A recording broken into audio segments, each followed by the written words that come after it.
Hey guys, it's Chanel Layla, and Olivia. with another episode of The Little Birdie. This episode will feature the Cinnamon Challenge as well as other trends. On our last video, in the comment section, we saw lots of suggestions to do a segment on the Cinnamon Challenge, so here it is. What even is the Cinnamon Challenge? I think I've heard of it, but I don't know what it is. I know a lot about this trend.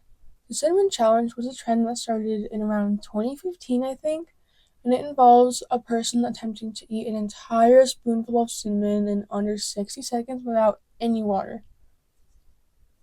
That doesn't sound so hard. I think I could do that. Me too. Now, this is why people started doing that, because they believed that it wasn't hard and they wanted clout online. I feel like there's a lot of risks involved with this trend. There were a lot of risks. Some of these risks include choking, gasping for air, gagging, throat irritation, burnt nasal cavity and itching, hypersensitivity, pneumonia, and even death. I know someone who participated in this trend and they ended up having a collapsed lung from it. Let's just say that they regretted doing it afterwards. What do doctors think about that? Surely it's not good. All healthcare specialists highly advise you not to partake in this trend because it's very dangerous and there's a lot of risks that go along with it. Maybe I wouldn't be able to do this trend. Yeah, I don't feel like risking my life for that. That's what a lot of people thought after they did this trend. Next up, we have a more recent trend. One of you suggested to do this devious licks trend because you didn't know a whole lot about it. Oh, I know about this trend. My brother even participated in it when it was going on. For those of you who don't know, it started in September of 2021, and it involved students recording themselves vandalizing school property and posting it online for all to see. How would they even vandalize schools? They would take or destroy objects such as soap dispensers, floor tiles, sinks, desks, and in some cases, toilets. Why would anyone want to take a I toilet? have no idea. Is it just for clout, I'm guessing? That's what I'm assuming.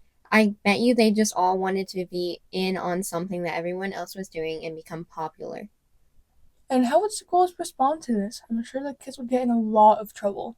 In some cases, they would get off easy with a detention or like a 2-day suspension, but in some more extreme cases, they would be expelled, have the cops called on them, or even removing the bathroom doors. That seems really crazy. Yeah, that seems a bit extreme. We interrupt this podcast to have a discussion. There are many ignorant parents that show their underage children on various social media sites. This exposes children to online predators around the world. There are also many children whose parents don't know that they have social media, so if you're a parent, you might want to be checking your children's devices. And to anyone under the age of 18, we highly advise you not to take part in any of these trends. However, there are also positive trends. One of these being when people put money in baby items for struggling parents. Oh, I think I've heard about this trend. It started when a mom had to choose between formula for her baby or a new purse. People saw the struggle, so they put money in baby items, so this mom, along with other parents, could treat themselves once in a while. Oh, this seems so uplifting and positive. It does. It was pretty positive at first, but then teens made it a trend to raid and destroy baby items to get the money for themselves. That seems so sad. I agree, that's horrible. So there are bad trends as well as good ones. So you just have to be careful as to what side of social media you are on, or just don't be on at all. So coming from teens, you can now say a little birdie told me about the impact of social media and trends on teen culture. And that concludes this episode of The Little Birdie. Thanks for listening.